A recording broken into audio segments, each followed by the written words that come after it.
తూర్పుగోదావరి జిల్లాలో మీడియాతో సంచలన వ్యాఖ్యలు చేశారు మాజీ ఎంపీ భరత్. వరుసగా ఇద్దరు మాజీ మంత్రులపై దాడులు చేయడం దారుణమని చెప్పారు. రాష్ట్రంలో ప్రజాస్వామ్యం ఉందా అనే అనుమానం కలుగుతోందని విమర్శించారు.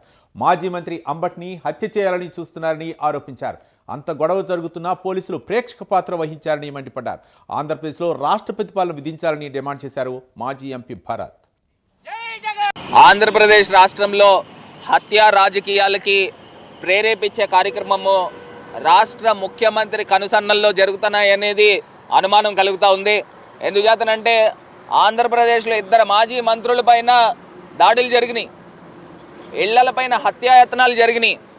నిన్న వేల మంది జనాభా వెళ్ళి తెలుగుదేశం గూండాలు వెళ్ళి అంబటి రాంబాబు గారిని హత్య చేసే కార్యక్రమము వాళ్ళు సంకల్పించారు. నిన్న వైఎస్ఆర్ కాంగ్రెస్ పార్టీ కార్యకర్తలు ఒక వలయంలాగా ఆయన కాపాడడం జరిగింది. పోలీసులు కేవలం ప్రేక్షక పాత్ర వహిస్తూ ఉన్నారు. ఇవాళ నేను చెప్తా ఉన్నా, నిజంగా పోలీసులు చెదరగొట్టాలంటే ఎంతసేపు పనండి. ఇవాళ వీళ్ళు కావాలని వాళ్ళు ప్రేరేపణతో ఒక డైవర్షన్ పాలిటిక్స్ చేసే కార్యక్రమం. లడ్డూల్లో యానిమల్ ఫ్యాట్ లేదనేది క్లియర్గా సిబిఐ రిపోర్ట్ ఇచ్చింది. ప్రజల్లో చర్చ జరుగుతూ ఉంది.